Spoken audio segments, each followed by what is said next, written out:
I like to say Barak Hawa, Barak Hawa Shah, Barak Hawa, Barak Hawa Shah, Bahashem, Rakakwadash. Double honors to the apostles and elders of GMS, and salutations to you brothers out there that's doing this work in truth and sincerity. This is the book of Isaiah 34:16. Seek ye out of the book of Yahweh and read. No one of these shall fail, none shall want her mate. For my mouth it have commanded, and the spirit it have gathered them. So there's an importance of reading, right? And to explain the importance of reading, because when you read, you actually increase in knowledge, right? Because reading, like for an example, and that depends on the type of books you read. Like, let's give some books that can give you a little bit of knowledge, right? Like dealing with, this world. Let's get into like investing, right? There's a book I believe that Warren Buffett wrote. He's an investor, and that book kind of tells you, it gives you a little bit about him and the journey that it took him in order to get where he's at today. And now I'm just using that book. It's called Investor. It's a red cover, and that book would kind of give you a little bit of knowledge on how to deal with investment and how you want to invest. Another book, right? Another book we as Hebrew Israelites would normally have, like the what is that? The Bible dictionary, the Bible Compact Bible. I believe it's called that, but usually we go into that because it gives definitions on, let's say, Esau Edom, where it talks about a future great judgments that he shall get. Another thing, like when we go into Ham, and it tells you that Ham is the progenitor of the dark races, not the Negroes. This is why it's important to read. Other books you could read is like Babylon Timbuktu.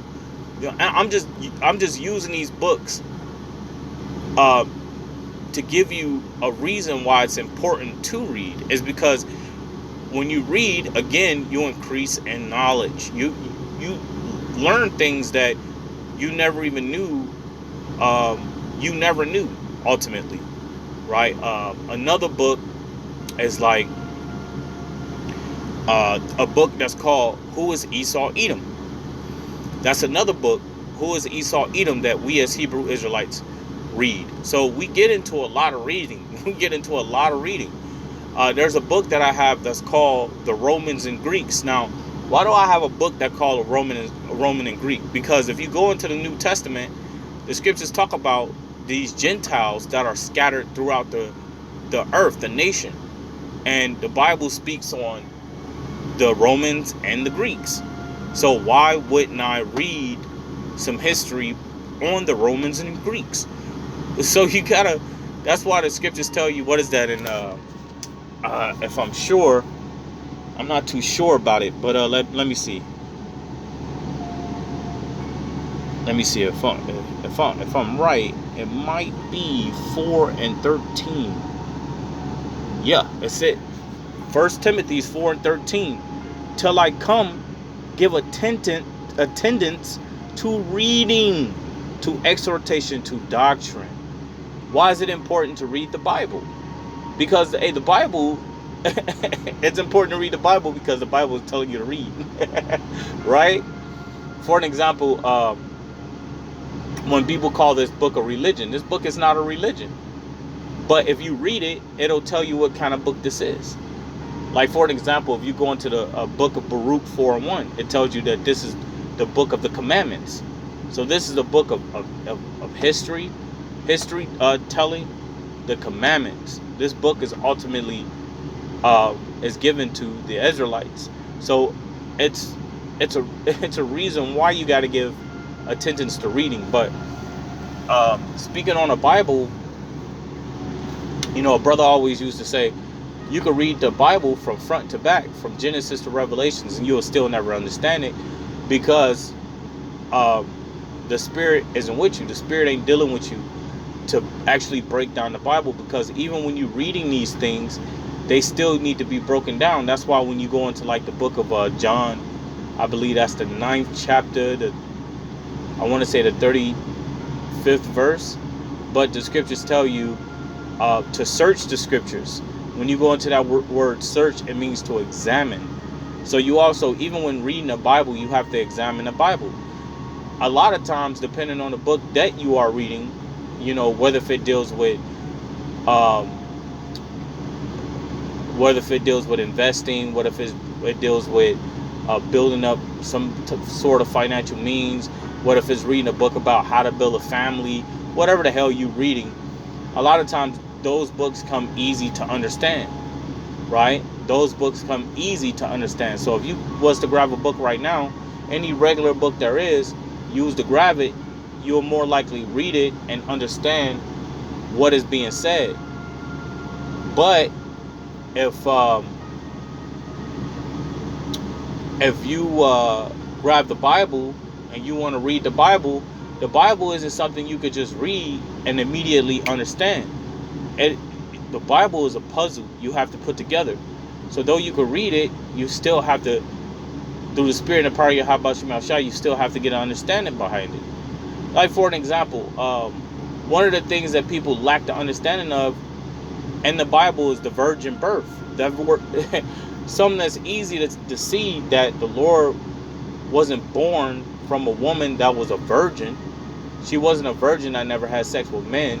She was a young woman. That's, if you gave attention to reading and gave attention to researching, to search the scriptures, you would see that he was born of a woman that gave. He was born of a woman who had sex with Joseph, because he himself in Revelation said, "What? I am of the seed of David." So that is an indicator to see that Mary and Joseph did have sex. And the word virgin and that Greek terminology is actually young maiden. And if you did reading and you did some research on it, you'll be able to see it, understand it, and see that the Lord wasn't born of a virgin. He was born of a young woman, a young maiden. So again, 1 Timothy 4:13, till I come, give attendance to reading, to exhortation, to doctrine, right? So you want to give attention to reading, exhortation, and doctrine. Let's get Revelations. This is Revelations 1:1. The revelation, it says the revelation of Yahushua Mashiach. Salakia, give me a second here. Right, Salakia. Revelations 1:1. The revelation of Yahushua Mashiach, who you inwardly call Jesus, which the Most High gave unto him to show unto his servants things which must shortly come to pass. And he sent and sanctified it by his angel unto his servant John, who bear record. Now, how do you keep a record? You keep a record by way of paper, right? So they kept record, even when you, I want to say it could be an Ezra, but they asked them that they have a record of their lineage, right? Because you had to keep records of your lineage due to, you could be identified from what tribe you was from, whether if it was Judah, Benjamin, Levi, the northern kingdom, Asher, Gad, Issachar, Naphtali, whatever, right? So, who bear record of the word of the Most High and of the testimony of Yahushua Mashiach and all things that he saw. Blessed is he that readeth, right? Because now if you read these things that was written on record, then you kind of get a you kind of get a clue of what went on then. Like a lot that we know today, a lot that happened back 2,000 plus years ago, we know today because it's written on record. And because why? We can read it. So if you're capable of reading what's written on record, then you know what it is. If you're not capable of reading, then you're not gonna know. You know, blessed is he that readeth, and they that hear the words of this prophecy, and keep those things which are written therein, for the time is at hand. So there you go. But if it told you to keep those things which are written therein, how would you do that if you couldn't go unto the Old Testament and read the Levitical law, the 5 books that was written, which was what? Genesis, Exodus, Leviticus, Deuteronomy, right? If you couldn't read Salakia and Numbers, so if you couldn't read these 5 books, then you wouldn't have a clue of what the hell the law was. You wouldn't know what you could and couldn't eat according to the Most High, the Heavenly Father, right? But I'm gonna go ahead and end it from there and say Barak Atah Yahweh, Barak Atah Yahweh Shai, Barak Atah Yahweh, Barak Atah Yahweh Shai, Bahashem, Rakak Wadash. Double ones to the apostles and elders of GMS, and salutations to you brothers out there that's doing this work in truth and sincerity. I'd like to say Shalom.